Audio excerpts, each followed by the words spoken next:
Bonjour à toutes et tous, bienvenue sur ma chaîne Z2C, la magie des cartes. Je vous retrouve aujourd'hui pour les énergies du dimanche 26 mars 2023, donc le dernier jour de la semaine.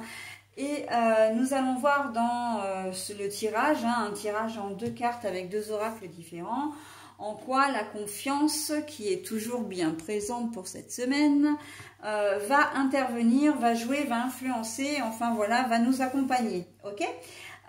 Pour terminer, nous aurons un message bienveillant et positif du petit oracle des anges. Allez, on y va tout de suite, on ne perd pas de temps, hein, on y va tout de suite pour la lecture du tirage. La fusion. Alors là, ce sont les nuages. Les nuages, mais la carte est à l'envers. Bon, alors, là, il peut y avoir une réconciliation, il peut y avoir, comment dire, une discussion pour se mettre d'accord. Alors, il y a peut-être des problèmes au niveau familial. Moi, c'est vrai que je vois beaucoup, pas forcément succession ou héritage, hein, mais familial. Des désaccords qu'il y a entre des frères et sœurs ou des parents et leurs enfants. Ça peut être vous d'ailleurs avec vos enfants. Il y a des négociations. Je vois des négociations et ça peut être un peu houleux.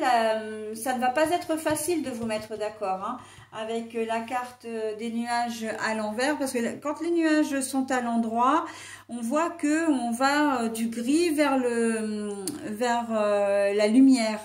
Là, la carte est à l'envers et on va de la lumière vers le gris, hein. Donc, ça ne veut pas dire que vous n'allez pas vous trouver un terrain d'entente, mais ça veut dire que les négociations risquent d'être un peu compliquées. La réconciliation un peu difficile. Je pense qu'on va devoir ramer, hein, voilà, pour arriver à se faire comprendre, à se faire entendre et à se faire accepter, j'entends. Donc, il y a vraiment un problème de confiance là entre les parties. C'est pas qu'il y a eu forcément une trahison, mais chacun voit son midi à sa porte et on a du mal à lâcher du lest, hein, pour arriver à ce que tout le monde soit content, tout le monde comment dire, puisse être satisfait en fait. Ouais, la négociation, hein, le compromis, j'entends, plus que parce que la fusion, ça pourrait être aussi deux personnes qui se mettent ensemble, enfin qui débutent une relation ensemble, mais c'est pas simple, hein. Là, honnêtement, ça peut, hein, mais c'est pas simple. On voit qu'il y a deux caractères complètement opposés, et j'ai envie de dire, d'ailleurs, dans les deux cartes, hein, on le voit, hein. J'ai presque envie de dire, il y a l'eau et le feu, enfin il y a l'eau et le feu, hein. Là l'or et l'argent, là le gris et la lumière, et on voit que il y a des tentatives de conciliation, bon, elles peuvent aboutir, hein, mais ça va être compliqué, hein, en cette journée de dimanche. Si vos enfants vous demandent de sortir, voilà, de faire une activité, vous allez freiner des quatre fers et ça va être des discussions, ou ça peut être aussi sur des décisions pour la semaine prochaine, hein. Et on voit que ça va être compliqué de vous mettre d'accord, hein. Ça risque d'être elle risque d'être un peu épuisante, hein, cette journée de dimanche, hein. C'est un peu le pot de terre contre le pot de fer, hein, aussi. Donc voilà. Il y a du pour, il y a du contre, mais vous n'arrivez pas à ou en tout cas vous aurez du mal à vous mettre d'accord, à arriver au même niveau pour que tout le monde soit satisfait, hein. Voilà, donc entre conjoint et conjointe aussi, hein, vous avez peut-être envie de faire des activités, l'un a envie de faire quelque chose, l'autre a envie d'autre chose, et vous allez avoir du mal à vous... Ouais, communication un peu compliquée là, hein. L'entente un peu compliquée, ça va être houleux, ok, donc... mais c'est communication dans le sens il y a quand même un objectif hein, derrière tout ça. Vous voulez quelque chose, la personne en face veut quelque chose. Il y a un compromis qui doit se trouver pour que tout le monde arrive à s'entendre et comment dire, j'entends à être exaucé, mais c'est pas exactement ça. Mais pour que tout le monde soit satisfait en fin de compte. Et voilà, il y a vraiment un objectif. Hein, c'est pas simplement de la communication où vous allez discuter avec quelqu'un et puis ça va être compliqué. Non, non. Là, il y a vraiment une négociation. Il y a vraiment... c'est du style, vous avez un ado qui veut absolument aller quelque part et vous lui dites, bon bah ok, mais bon en contrepartie, tu dois faire ceci, tu dois faire cela, t'es pas assez présent à la maison, tu n'aides pas assez à la maison, donc tu auras ça ou tu iras là, enfin voilà. Et en fait, il va y avoir des négociations qui vont s'engager pour que, parce que votre ado, évidemment, ne va pas s'en tenir à ce que vous allez lui dire, il va vouloir négocier, marchander, même essayer de grappiller les quelques miettes qu'il va pouvoir de son côté, et la négociation va s'avérer difficile. Et il faut savoir que nos chers adolescents peuvent être redoutables, hein. Je pense que je ne vous apprends rien. Voilà, donc ça peut être à ce niveau-là. Hein. Au niveau professionnel, c'est pareil.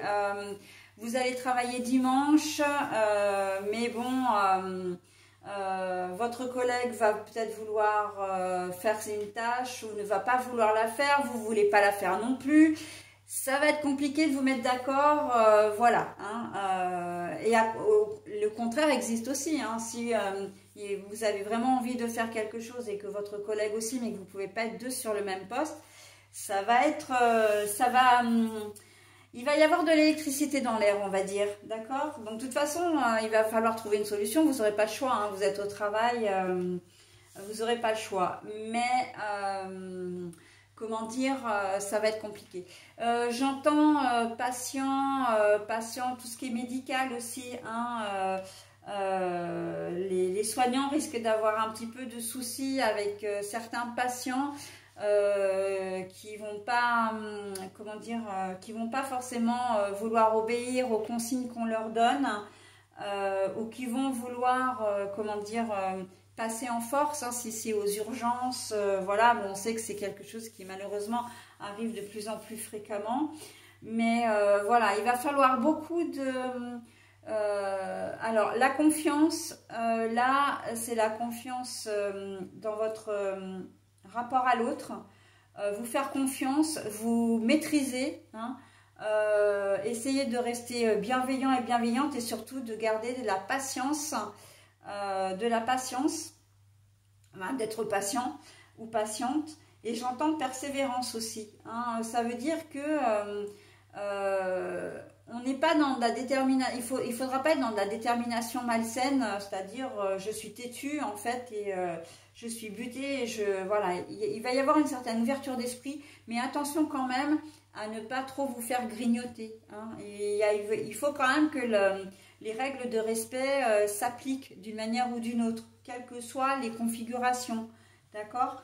Donc voilà, et je reviens donc au système du patient et du personnel soignant.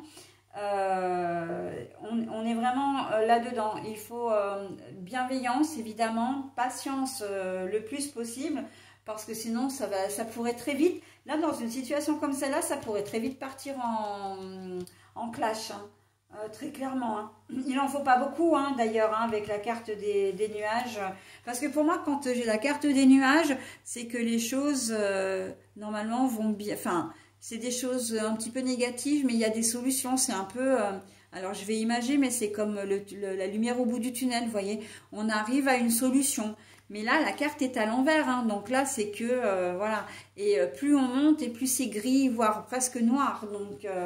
attention hein, à la négociation, aux demandes qui vont être faites, il faut rester maître de soi. Hein. La confiance, là, c'est la maîtrise de soi.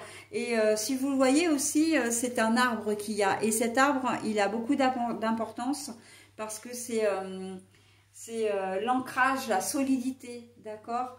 Donc, et l'ancrage de la solidité dans votre... le fait d'être solide, d'être imperturbable. Alors, vous ne le serez peut-être pas, hein, mais en tout cas, de garder vraiment la maîtrise de soi pour ne pas exploser et couper toute communication. Parce que là, vous repartirez sur un nouveau cycle qui sera peut-être encore plus compliqué, hein. Donc voilà, communication, négociation, compromis, difficile en cette journée de dimanche. Vous risquez même d'être complètement à l'opposé l'un de l'autre, hein. D'ailleurs, c'est ce que j'ai dit, hein, quand je vous ai montré la couleur des anneaux et les deux couleurs des nuages. Il y en a un qui va vouloir blanc, l'autre noir. Et ben, il va falloir trouver une nuance de gris pour arriver à vous comprendre et à ce que vous soyez satisfaits tous les deux, hein. Je pense que j'ai bien résumé la situation. Allez, je passe au bonus maintenant, hein. Donc je vous propose, ah bah tiens, l'archange Sandalphon. Les archanges sont sortis, hein, en ce moment, hein, mais c'est très bien parce que c'est vrai qu'on a besoin de protection en ce moment en plus. Allez, l'archange Sandalphon, donc j'ai entendu ton appel au secours, ta prière va bientôt être exaucée. Archange Sandalphon. J'ai entendu ton appel au secours, ta prière va bientôt être exaucée. Bon, alors on est plutôt pas mal, hein. Pour vous qui regardez la vidéo, on voit que si la négociation est un peu difficile, au final, vous aurez quand même, vous obtiendrez gain de cause, mais alors, oui, vous aurez lâché un peu de lest, mais c'est quand même vous qui garderez le contrôle de la situation aussi, hein. La maîtrise, c'est le contrôle de la situation, hein. Oui, ok, vous acceptez comment dire, les négociations, les compromis, etc. Mais n'empêche que vous devez garder une certaine forme d'autorité, hein. Et c'est ce que je disais, hein, quand je disais tout à l'heure, le respect, tout ça, enfin voilà, vous devez vous faire respecter, etc. Ben, c'est ça, hein, c'est aussi garder une certaine autorité, hein. Voilà, bon bah écoutez, une semaine plus qu'un dimanche, alors j'allais dire un dimanche haut en couleur, oui, mais la semaine aussi, hein, elle est assez perturbante je trouve, mais bon, il faut bien, hein. Puis bon là on est, c'est un petit peu normal, hein, qu'on ait des énergies comme ça, dans la mesure où on sort de l'hiver et on entre dans le printemps, donc là c'est un petit peu la passation, hein, la passation de pouvoir. Le printemps qui ferme la porte au nez de l'hiver et donc l'hiver est pas très content, donc il fait un peu un passage en force encore, hein. C'est pour ça qu'on a des énergies qui sont même si parce qu'on l'a vu, hein, les énergies printanières, j'en ai beaucoup parlé dans les précédentes vidéos. Bah oui, le printemps grignote sur l'hiver, mais n'empêche que le contraire s'avère aussi, hein. C'est-à-dire que le printemps arrive, mais il y a toujours cette phase de transition où l'hiver voilà, veut grignoter encore en tout cas les énergies hivernales veulent grignoter encore quelques jours, parfois quelques semaines sur le printemps. Et on le voit aussi notamment dans les phénomènes météorologiques, hein. Donc mars, avril, mai, parfois juin, c'est toujours, ça peut être perturbant. Tout comme septembre, octobre, alors novembre, on arrive déjà dans l'hiver, mais enfin on est bien dans l'automne bien sonné, mais septembre, octobre, c'est pareil, hein. Donc il y a cette fluidité qui se fait pas, enfin cette fluidité non, mais ce passage qui se fait pas justement de manière fluide. Et on est encore un peu brassouillé. Bon, bah de toute façon, c'est une semaine comme ça. On verra la semaine prochaine comment ça va être, mais ça ne peut aller que de mieux en mieux puisqu'on arrive vraiment sur un printemps qui va s'affirmer. Voilà, bah écoutez, j'en ai terminé avec ce tirage et je vous dis à la semaine prochaine et bien sûr que je vous souhaite un très bon dimanche. Bye bye!